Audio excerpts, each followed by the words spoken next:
శ్రీ గురుభ్యో నమః. శ్రీమాత్రే నమః. మా భక్తి టీవీని ప్రోత్సహిస్తున్నటువంటి మా ప్రేక్షకులందరికీ ధన్యవాదాలు తెలియజేస్తూ 1 జూన్ నుంచి 7 జూన్ వరకు గల కాలానికి రాశి ఫలితాలు ఏ విధంగా ఉన్నాయి అనేది తెలియచెప్పుకుందాము. ముందుగా గ్రహస్థితులు. మేషంలో శుక్రాచార్యుల వారు, రవి బుధులు వృషభంలో, గురువుగారు మిథున రాశిలో, చంద్ర కుజులు కర్కాటకంలో, అలాగే సింహంలో కేతువు, ఇక కుంభరాశిలో రాహువు, మీనరాశిలో శనిగారు ఉన్నారు. వారాంతానికి వచ్చేటప్పటికి చంద్రుని యొక్క స్థితి తుల రాశిలోకి వచ్చి ఉన్నది. అలాగే బుధుని యొక్క స్థితి గురువు గారితో కలిసి మిథున రాశిలో సంచరిస్తూ ఉన్నది. ఈ 2 మార్పులు జరుగుతూ ఉండగా గ్రహాల యొక్క దృష్టి ప్రత్యేకంగా చెప్పుకునేది శని గారి యొక్క దృష్టి రవి బుధుల మీద ఉన్నది. ఇది చెప్పదగినటువంటి సూచన. ఆరోగ్య రీత్యా కొత్త మందులు కనుగొనే విధానం ఉంటుంది.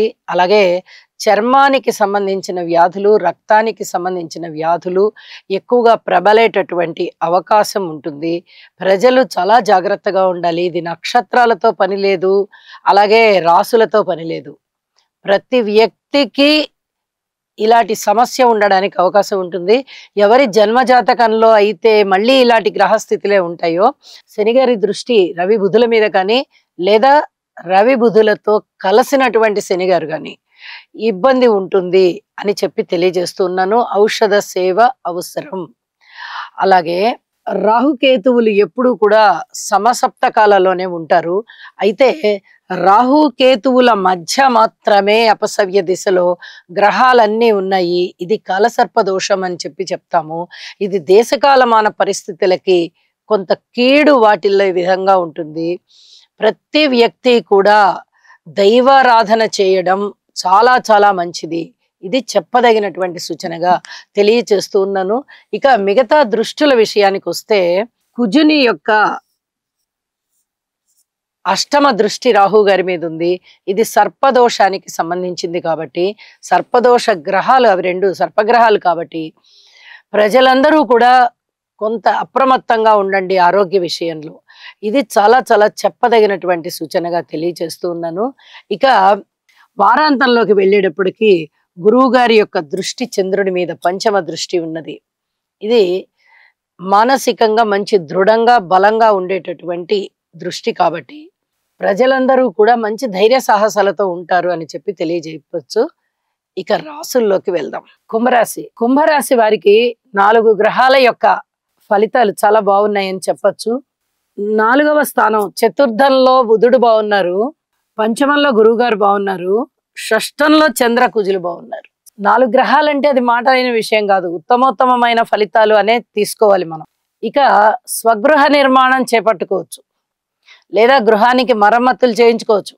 గృహ అలంకరణ కోసం ఎక్కువగా ఖర్చులు పెట్టచ్చు. బంధుమిత్రుల ఆప్యాయత ఆదరణ కోసం ఎక్కువగా ఖర్చు పెట్టచ్చు. దైవం కోసం ఎక్కువ ఖర్చు పెట్టచ్చు. దైవ భక్తిని ప్రదర్శిస్తారు, దైవ కార్యక్రమాలు చేస్తారు. మాతృవర్గ రీత్యా బాగుంది, స్థిర చిరాస్తుల రీత్యా బాగుంది. అలాగే రుణభారాలు తగ్గిపోయేటటువంటి పరిస్థితి కనిపిస్తోంది. మంచి నిర్ణయాలు తీసుకునేటటువంటి పరిస్థితి కనిపిస్తోంది. సాహసోపేతమైనటువంటి జీవితం ఇప్పుడు ప్రారంభమైందా అన్నట్టుగా ఉంది. ఎందువల్ల ఏలినాటి శని జరుగుతూ ఉంది, రాశిలో రాహు ఉన్నారు, సప్తమంలో కేతు ఉన్నారు. ఈ 3 గ్రహాల వల్ల ఏమాత్రం కుంభరాశి వారికి ఉపయోగం లేదు. మనశ్శాంతి తగ్గువైపోవడము, వేదన కలగడము, రోదన కలగడము, పీడ కలగడము, బాధ కలగడము, ఇలాంటివన్నీ కనిపిస్తూ ఉన్నాయి.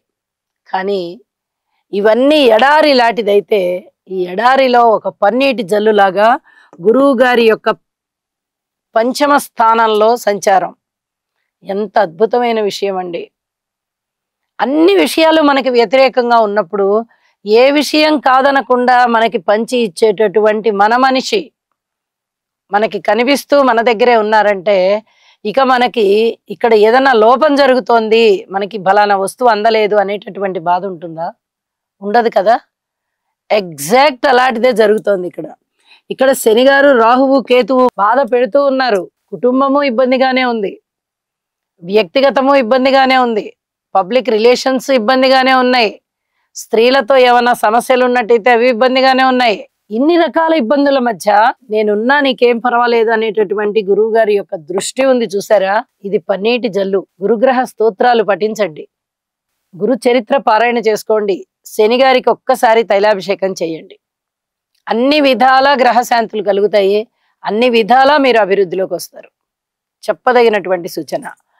కుటుంబంలో ఐకమత్యం లేదు, ఐకమత్యం కొరకు ప్రయత్నం చేస్తున్నారు, అన్నదమ్ముల సహాయ సహకారాలు లేవు, దాని కొరకు ఆశిస్తున్నారు, ఇంకా వివాహాది శుభకార్యాలు అవ్వడం కష్టమవుతోంది, వేచి చూస్తున్నారు, ఉద్యోగరీత్యా ఓర్పు కలిగి ఉండాలి, మీ దోవన మీరు వెళ్ళి పని చేసుకుని వస్తూ ఉంటారు. ఈ విధంగా తల ఉంచుకొని వెళ్ళి తల ఉంచుకొని రండి అంటే ఎక్కువ ఏమి మాటలు చెప్పద్దు అని చెప్పడం. ఈ రకంగా కొన్నాళ్ళు ఉండడం వల్ల గురువు యొక్క పూర్తి అనుగ్రహం మీ మీద ఉండి అన్ని రకాల మీకు మంచి బీజాలు పడతాయి అని చెప్పి తెలియజేస్తూ ఉన్నాను. కార్మికులు, కర్షకులు, నేత పనివారు, చేతి వృత్తుల వారు, విద్యార్థులు, స్త్రీలు, రాజకీయ నాయకులు ఎవరైనా సరే బుధ ఆదిత్య యోగంలో ఉన్నది కాబట్టి ఇక్కడ 4వ స్థానము, వాళ్ళకి ఒకంత ధైర్య సాహసాలతో కూడిన జీవితం ఉంటుంది అని చెప్పి తెలియజేస్తూ ఉన్నాను. ఆరోగ్యాన్ని సంరక్షించుకోండి అని మరొకసారి హెచ్చరిస్తూ, వారాంతంలోకి వచ్చేటప్పటికి కుంభరాశి వారికి 5వ స్థానంలోకి బుధుడు వచ్చి ఉన్నారు, మనకి పెద్దగా ఉపయోగాలు ఏమీ లేవు. అలాగే 9వ స్థానంలోకి చంద్రుడు వచ్చి ఉన్నారు, ఇది కూడా మనకి అంత మంచి ఫలితాలను ఇవ్వబోవడం లేదు. కానీ గురువు గారి దృష్టిలో ఉన్నారు కాబట్టి కాసింత అమ్మగారి వైపు నుంచి మనశ్శాంతి ఉంటుంది. అంటే మాతృవర్గరీత్యా, అది మాతృమూర్తి అవ్వచ్చు, మాతృవర్గం అవ్వచ్చు, ఎవరైనా కావచ్చు, చక్కటి మనశ్శాంతి లభిస్తోంది అని చెప్పి తెలియజేస్తూ ఉన్నాను. శుభం. బుధగ్రహం యొక్క అనుకూలత కొరకు ప్రియంగు కలికాశ్యామం రూపేణ ప్రతిమం బుధం సౌమ్యం సౌమ్య గుణోపేతం తం బుధం ప్రణమామ్యహం. ఓం బ్రాం